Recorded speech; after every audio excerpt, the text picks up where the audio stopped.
জয় গৌর, জয় নিতাই। আজ 29শে মে 2024 ও বাংলা 15ই জ্যৈষ্ঠ 1431 বুধবার। আজ আমি শ্রী চৈতন্য চরিতামৃত পাঠ করছি। আজ আমি পাঠ করছি শ্রী চৈতন্য চরিতামৃতের আদি লীলার চতুর্থ পরিচ্ছেদ শ্রী চৈতন্যাবতারের মূল প্রয়োজন কথনের শ্লোক 229 থেকে 250। শুরুতেই আমি আপনাদের কাছে কিছু নিবেদন করতে চাই। আপনারা কৃপাপূর্বক শ্রবণ করবেন। আমার মতো এরকম নরাধম ব্যক্তির কিছু কথা, যদি আমার কথা আপনাদের শ্রবণযোগ্য হয় আমি অত্যন্ত আনন্দ পাব।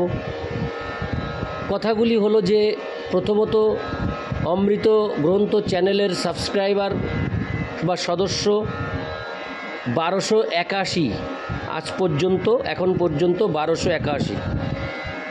তো শুরুতেই যখন একজন সাবস্ক্রাইবার হয়েছিলেন তখন আমি ভাবতাম যে আদতেও কি আমার পাঠ করা এই গ্রন্থগুলি মানুষ কি গ্রহণ করবেন, আমি খুব চিন্তা করতাম। তো যাই হোক, আপনারা কৃপাপূর্বক আমাকে সেই চিন্তা থেকে মুক্ত করেছেন। আজ 1, 2, 3 করে 1281 জন আমার এই চ্যানেলের অমৃত গ্রন্থ চ্যানেলের সদস্য সংখ্যা হয়েছে। আশা করি পরবর্তীকালে আরও অনেক বৃদ্ধি পাবে। তো আপনাদের কাছে আমি একটি নিবেদন রেখেছিলাম যে আপনারা কোথা থেকে শ্রবণ করছেন কৃপাপূর্বক আমাকে জানাবেন। অনেকেই জানিয়েছেন, কিন্তু এখনও সবাই জানাননি। কিন্তু আমি আপনাদের কাছে বিনীত প্রার্থনা রাখব যে আপনারা অবশ্যই সবাই প্রত্যেকেই যারা যারা অডিও শুনবেন কৃপাপূর্বক আমাকে একটু জানাবেন আপনারা কোথা থেকে শ্রবণ করছেন। যারা জানিয়েছেন আমাকে কোথা থেকে শ্রবণ করছেন তাদের চরণে আমার দণ্ডবত প্রণাম রইল। আপনারা আমাকে আশীর্বাদ করবেন আমি যেন এই চ্যানেলে এই অমৃত গ্রন্থগুলি পাঠ করে যেতে পারি, আমার মনোবাসনা আমি পূর্ণ করতে পারি।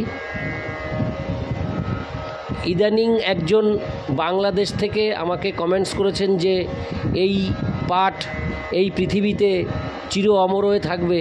এই কথাটি শুনে আমার অত্যন্ত আনন্দ হয়েছে।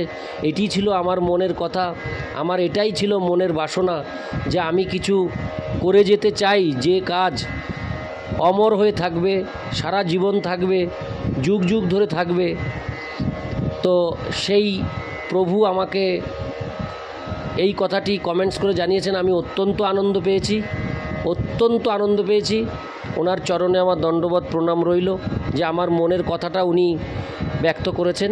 তাই আমি সবাইকে অনুরোধ করব আপনারা কৃপাপূর্বক আমাকে জানাবেন যে আপনারা কোথা থেকে শ্রবণ করছেন। আমার খুব আনন্দ লাগে, আমার ভালো লাগে যে আমার এই পাঠ করা অডিও কত দূর পৌঁছালো, এটা জানতে পারার জন্যে আমার মনে খুব আনন্দ হয়। যখন আপনারা কেউ আমাকে এই কমেন্টস করে জানান আমি খুব আনন্দ পাই এবং আমি সাথে সাথে সেই উত্তরটাও তাকে রেসপন্স করি যে আমি তাকে দণ্ডবত প্রণাম জানাই এবং আমার খুব ভালো লাগে।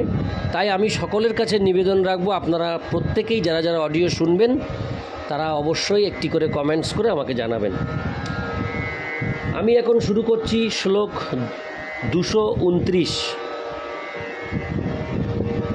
ষষ্ঠ শ্লোকের এই কহিল আভাস, মূল শ্লোকের অর্থ শুনো করিয়ে প্রকাশ। শ্লোকার্থ: আমি ষষ্ঠ শ্লোকের আভাস দিয়েছি, এখন আমি মূল শ্লোকের অর্থ প্রকাশ করছি, দয়া করে আপনারা তা শ্রবণ করুন। ইতি শ্লোক 229। শ্লোক 230।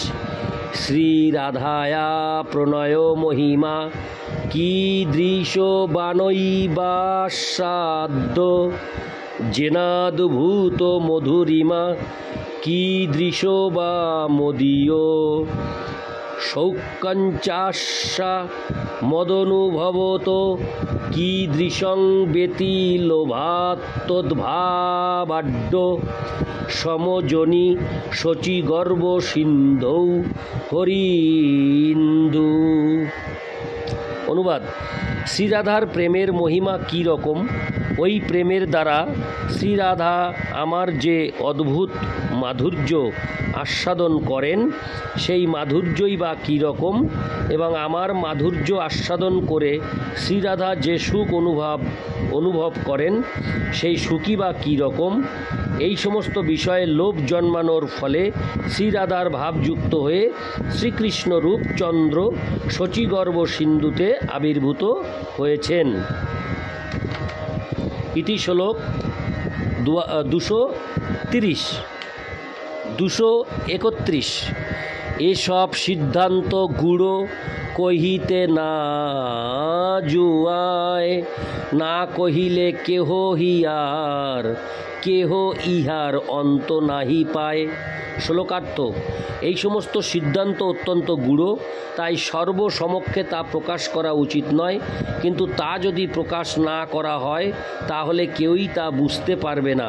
ইতি শ্লোক 231। শ্লোক 232। অতএব কহি কিছু করিঞ্চা নিগূঢ়, বুঝিবে রসিক ভক্ত না বুঝিবে মূঢ়। শ্লোকার্থ: তা কেবল তার সারমর্ম প্রকাশ করে আমি তার উল্লেখ করব, যাতে প্রেমিক ভক্ত তা বুঝতে পারে, কিন্তু মূর্খরা তা বুঝতে পারবে না। ইতি শ্লোক 232। শ্লোক 233। হৃদয়ে ধরয়ে যে চৈতন্য নিত্যানন্দ, এসব সিদ্ধান্তে সেই পাইবে আনন্দ।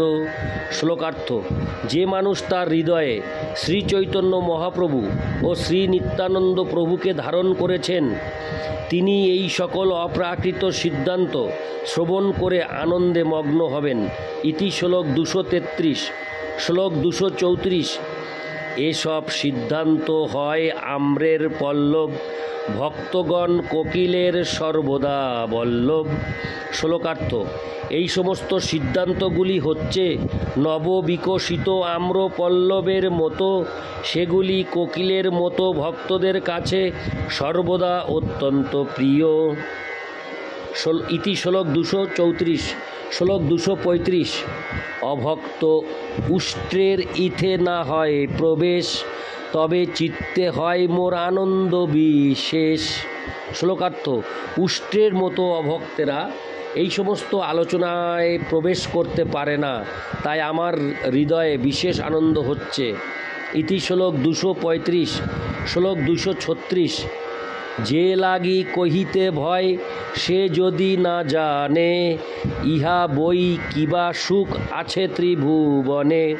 শ্লোকার্থ: তাদের ভয়ে আমি বলতে চাই না, কিন্তু তারা যদি বুঝতে না পারে তাহলে তার থেকে অধিক সুখের বিষয় ত্রিভুবনে আর কি আছে। ইতি শ্লোক 236। শ্লোক 237।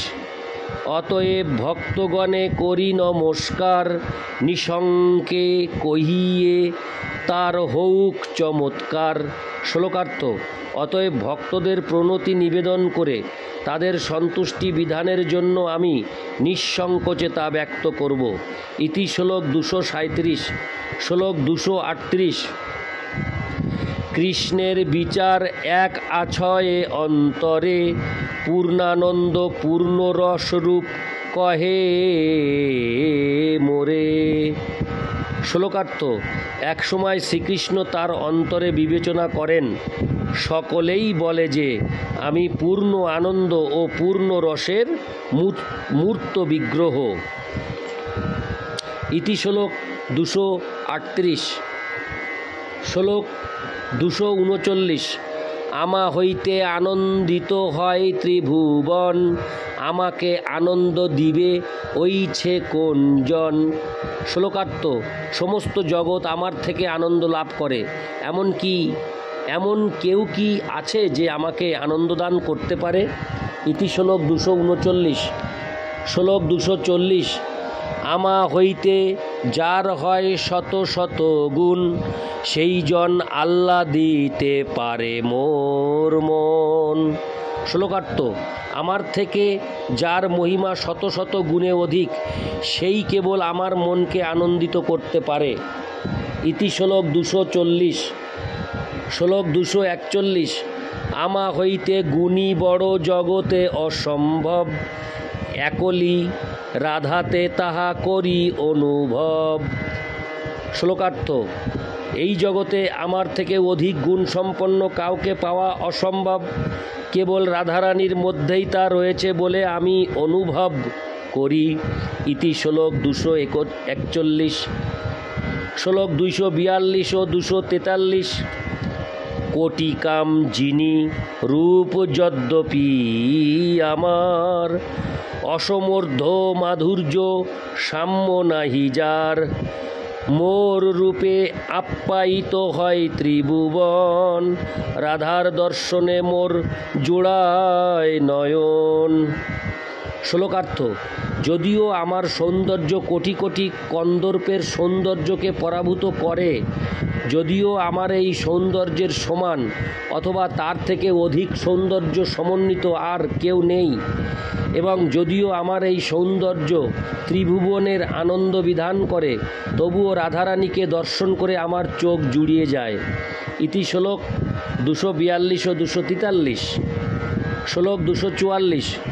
মোর বংশী গীতে আকর্ষয় ত্রিভুবন, রাধার বচনে হরে আমার শ্রবণ। শ্লোকার্থ: আমার বংশী গীত ত্রিভুবনকে আকৃষ্ট করে, কিন্তু শ্রীমতী রাধারানীর মধুর বচন শুনে আমার শ্রবণেন্দ্রিয় মোহিত হয়। ইতি শ্লোক 244। শ্লোক 245। যদ্যপি আমার গন্ধে জগৎ সুগন্ধ, মোর চিত্ত প্রাণ হরে রাধা অঙ্গ গন্ধ। শ্লোকার্থ: যদিও আমার অঙ্গ গন্ধ সমস্ত জগৎকে সুরভিত করে, তবুও রাধারানীর শ্রী অঙ্গের গন্ধ আমার চিত্ত এবং হৃদয়কে হরণ করে। ইতি শ্লোক 245। শ্লোক 246। যদ্যপি আমার রসে জগৎ সরস, রাধার অধর রস আমা করে বশ। শ্লোকার্থ: যদিও আমার রসে সমস্ত জগৎ সরস হয়েছে, তবুও শ্রীমতী রাধারানীর অধরের সুধা আমাকে বশীভূত করেছে। ইতি শ্লোক 246। শ্লোক 247। যদ্যপি আমার স্পর্শ কটিন্দু শীতল, রাধিকার স্পর্শে আমা করে সুশীতল। শ্লোকার্থ: যদিও আমার স্পর্শ কোটি চন্দ্রের থেকেও শীতল, তবুও শ্রীমতী রাধিকার স্পর্শ আমাকে সুশীতল করে। ইতি শ্লোক 247। শ্লোক 248। এই মতো জগতের সুখে আমি হেতু, রাধিকার রূপ গুণ আমার জীবাতু।